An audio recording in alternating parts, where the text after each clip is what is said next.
Welcome back, everybody, to your first, second, and yes, now your third stimulus check update, the relief package, the CARES package, EIDL, PPP 2.0, and of course the executive orders. It is the 3rd of February. Happy Wednesday, everybody.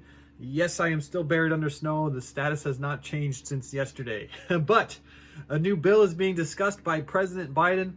Come on for your stimulus update to talk timelines and status of the third stimulus checks. Come on and get your news.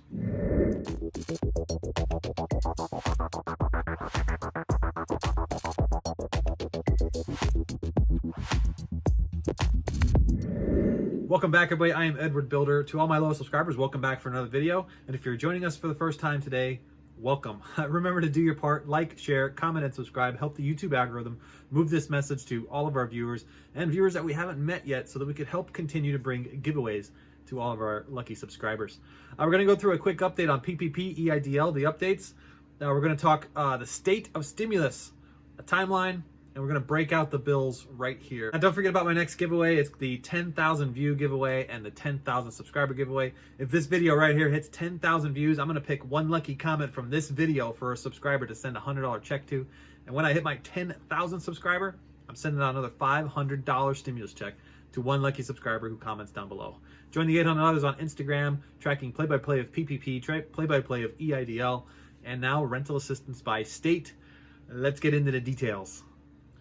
All right, let's get into a quick update on PPP and EIDL. Now, for all of you who saw me posted the EIDL update earlier this morning, the Advanced Targeted Grants portal is open, and we actually gained access to that portal ourselves. And so I will be presenting a video later this evening as a full deep dive of what the inside of that portal looks like and what you can be anticipating as questions and what you need to submit into the SBA.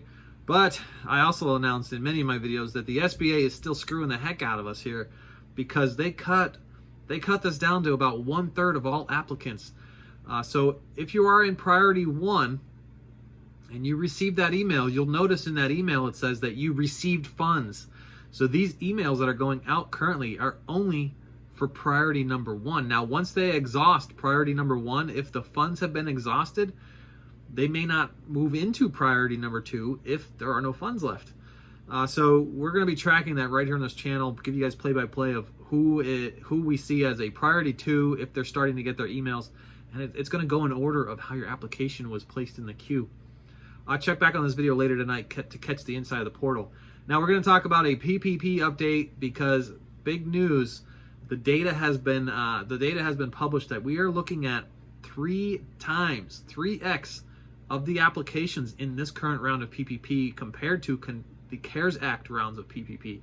Now we had roughly $130 billion left over in the CARES Act round of PPP. Chances are in this situation, funds may run out for PPP. A lot of people are realizing if they're gig workers, side hustles, small businesses that they once would have been eligible for the targeted grants are now shifting over to PPP. And it seems like we may run dry on funds. Right now, President Biden is not talking about PPP at all. He is talking about targeted programs for small businesses, but the phrase Paycheck Protection Program has not once came out of his mouth. So we're going to track it right here and make sure you get all your news. Okay, let's talk about the current state of stimulus because there is a ton of clickbait out there right now because everybody's saying that Nancy Pelosi is about to sign another bill. That is not what she's about to do. They are getting ready to draft another bill. Well, they're getting ready to vote on drafting another bill. Yes, this bill that we thought President Biden had already drafted back in January, that he was, part of his big campaign speech, that he had this thing drafted already and ready to go. They are voting this week to draft the bill. So it's going to cause some delays in that timeline that everybody keeps asking about when the third stimulus check is going to come. Now, the Problem Solvers Caucus, they met with Biden to talk that $618 billion skinny bill. And I imagine if I was a fly on the wall in that meeting, there was probably a lot of laughter coming from President Biden because he will still press forward on his $1.9 trillion deal that he wants to get done. Now, Lindsey Graham is saying that this is probably one of the highest one-sided bills that he has ever seen. really indicating that it is not bipartisan, mostly partisan, and concerned that there's not much relief in there in concerns with stimulus and the virus and combating the virus. So let me share some data with you, because what we gained from that meeting was a lot of information. Basically, it shows where each party's position is. It kind of shows where the Republicans lie, where the Democrats lie, and gives us a good idea of whether or not that first blue wave is going to come and the Democrats are going to just push right over the Republicans. So if you haven't already done so, it's probably a great time to swing by the description and grab that life insurance in as quickly as 5 minutes before we get into these details. Now let's break out the bill here for a minute. I'm going to show you guys some graphs, and I want to talk about some things here, because this really shows the separation between where the Problem Solvers Caucus came in and where President Biden is currently sitting with Nancy Pelosi and crew, right? So a couple of big things I want to highlight here. The Problem Solvers Caucus does not support the wage increase to $15, the minimum wage increase. They are not supporting child support tax credits, and they are definitely not supporting the state and local funding. And you can see it right here in these graphs. I'm going to go over these numbers with you. All right, let's take a look at this data here real quick. I took this out of the recipe from the Washington Post and made my own charts here. This shows the difference between what President Biden is chasing, is $1.9 trillion, against the GOP, against the Republican Party. This is quite shocking. Shows the differences quite well. Direct payments $465 billion against $220 billion, $350 billion against zero for state and local. I mean, how do you show up to the table with zero for state and local?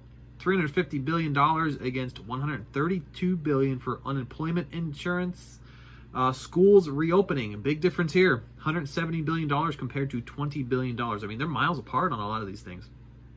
Direct pandemic response, 160 to 160, they match there. Child tax credits, zero. I mean, 120 to zero, from President Biden to zero. Small businesses are both aligned, 50 billion, 50 billion. Child care, 40 billion to 20 billion, cut in half. And then rental assistance, gone. GOP says no more. Now, small businesses, you know what 50 billion does for us in PPP and EIDL? Pretty much nothing. It does nothing. It's 40 billion for PPP and 10 billion for EIDL, Targeted Advanced Program. That's really nothing. We need roughly $360 billion more to support that 3 times, and everybody in the targeted and non-targeted advanced grants who all applied, and new applicants. So they are miles apart on these. Let's talk timeline here for a minute, because everybody keeps asking when. Okay, this week it will go into a vote for whether or not they want to draft the bill. Now, chances are everybody will vote that they should draft the bill. Now, this could take up until March to publish that bill. Consider most of February will be drafting. Take it into March, where we're going to have probably about 10 days for people to review what's been published, decide where they live, on which side of the fence they live for that vote. And this is kind of scary, because we're coming up against some fiscal cliffs that are on the horizon. We're talking end of PPP, March, and the end of unemployment. These are some big cliffs, and if PPP is not in the conversation, it may be left out this next round, and chances are you may never see PPP again for any stimulus bill. Unemployment, now we do know there are way of executive order that unemployment can be extended, but chances are PPP would not be extended.